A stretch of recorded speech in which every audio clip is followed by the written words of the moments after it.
নমস্কার, প্রত্যেককে স্বাগত জানাই নেমো নিউজ ইউটিউব চ্যানেলের নতুন একটি ভিডিওতে। অবশেষে ফুড এসআইয়ের যে কেস, সেই কেসের আপডেট চলে এসেছে। আজ কিছুক্ষণ আগেই বিরাট বড় নির্দেশ দিয়েছে কলকাতা হাইকোর্ট। অর্থাৎ যারা ফুড এসআইকে কেন্দ্র করে কেস করেছিলেন এবং যারা অপেক্ষা করেছিলেন যে কবে এই কেস কোর্টে উঠবে এবং একটি আপডেট পাওয়া যাবে, অর্থাৎ এই কেস কিন্তু অবশেষে কোর্টে উঠেছে এবং একটি বড় নির্দেশ দিয়েছে কলকাতা হাইকোর্ট। এবং পরীক্ষার্থীদের জন্য কিন্তু অনেকটাই সুখবর, যারা কেস করেছিল এবং এই দুর্নীতির বিরুদ্ধে যারা লড়াই করছিল তাদের জন্য সুখবর রয়েছে। তো আজকের এই ভিডিওতে জানাবো যে হাইকোর্টের তরফ থেকে ঠিক কী জানানো হয়েছে, কতদিনের মধ্যে এই নিয়োগ প্রক্রিয়া সম্পন্ন করতে হবে বা পরবর্তী শুনানি কী রয়েছে, সবটাই আজকের এই ভিডিওতে দেখে নিন। খুবই গুরুত্বপূর্ণ একটি আপডেট রয়েছে আজকের এই ভিডিওতে। অবশ্যই ভিডিওটি শেষ পর্যন্ত দেখার আগে ভিডিওটিকে লাইক করবেন এবং চ্যানেলটিকে সাবস্ক্রাইব করে পাশের বেল আইকনে অল প্রেস করে রাখবেন।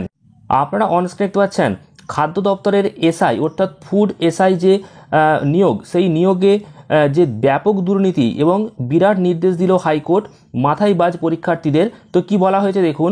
সোমবার এসএসসি নিয়োগের দুর্নীতি মামলায় নজিরবিহীন রায় দিয়েছিল কলকাতা হাইকোর্ট এবং এক ধাক্কায় 26,000 জনের চাকরি কিন্তু বাতিল হয়েছে, সেটা আপনারা জানেন।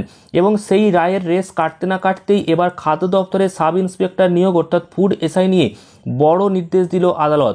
ফুড এসআই নিয়োগ পরীক্ষায় প্রশ্ন ফাঁসের অভিযোগে যে মামলা হয়েছিল তার শুনানিতেই বড় রায় দিয়েছে হাইকোর্ট। পাবলিক সার্ভিস কমিশনের তরফ থেকে ফুড এসআই নিয়োগের বিজ্ঞপ্তি প্রকাশ করা হয়েছিল এবং গত 16 এবং 17 মার্চ উক্ত পদে নিয়োগের পরীক্ষা ছিল। তবে মামলাকারীর আইনজীবী শামীম আহমেদ দাবি করেন ফুড এসআই নিয়োগের পরীক্ষা শুরুর প্রায় ঘণ্টাখানেক আগে থেকেই প্রশ্নপত্র ফাঁস হয়ে যায়। নানান সোশ্যাল মিডিয়ায় সেটি ছড়িয়ে পড়ে। পরীক্ষায় কী প্রশ্ন এসেছে সেটা জেনেই পরীক্ষা দিতে এসেছিলেন বহু পরীক্ষার্থী। প্রশ্নপত্র ফাঁস হওয়ার অভিযোগে এরপর হাইকোর্টে মামলা করা হয়। মঙ্গলবার বিচারপতি রাজাশেখর মান্থার এজলাসে মামলাটির শুনানি ছিল। সেই মামলাতেই সিআইডি তদন্তের নির্দেশ দিয়েছে বিচারপতি। তদন্ত সম্পন্ন করে আগামী 22 মের মধ্যে আদালতে রিপোর্ট জমা দেওয়ার কথাও কিন্তু বলা হয়েছে। সিআইডি তদন্তের পাশাপাশি খাদ্য দপ্তরের সাব ইন্সপেক্টর পদে নিয়োগ প্রক্রিয়ায় স্থগিতাদেশও দেওয়া হয়েছে হাইকোর্ট। অর্থাৎ তার মানে রেজাল্ট কিন্তু বেরোচ্ছে না, স্থগিতাদেশ পড়ে গেছে। পাবলিক সার্ভিস কমিশন এই পদে আপাতত কোনো নিয়োগ করতে পারবে না। আদালত এরপর কি নির্দেশ দেয় আপাতত সেদিকেই তাকিয়ে রয়েছে অনেকে। এবং এর পরবর্তী যে মামলা তা কিন্তু রয়েছে 2রা মে, অর্থাৎ আগামী মে মাসের 2 তারিখে কিন্তু রয়েছে।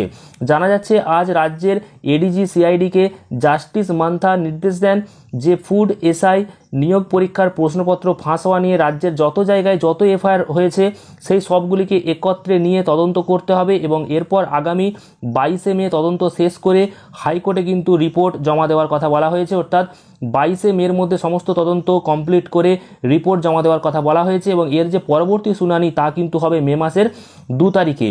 তো একটা সুখবর আপনাদের জন্য, যারা ফুড এসআইয়ের এই দুর্নীতির বিরুদ্ধে লড়াই করছিলেন, যারা ফুড এসআইয়ের এই কেস আপডেট জানতে চেয়েছিলেন, তাদের জন্য সুখবর। এই ফুড এসআই নিয়োগে কিন্তু স্থগিতাদেশ পড়ে গেল, অর্থাৎ রেজাল্ট বেরোনোর কোনো সম্ভাবনা কিন্তু নেই। পরবর্তীকালে তদন্ত হওয়ার পর আবার পরীক্ষা হবে কিনা সেটা কিন্তু জানা যাবে। তো পরবর্তী আপডেট আবারও জানাবো আপনাদেরকে। তো চ্যানেলটিকে সাবস্ক্রাইব করে রাখলে সমস্ত গুরুত্বপূর্ণ খবর জানতে পারবেন। এছাড়াও ভিডিওটি ভালো লাগলে অবশ্যই লাইক এবং শেয়ার করবেন। ধন্যবাদ।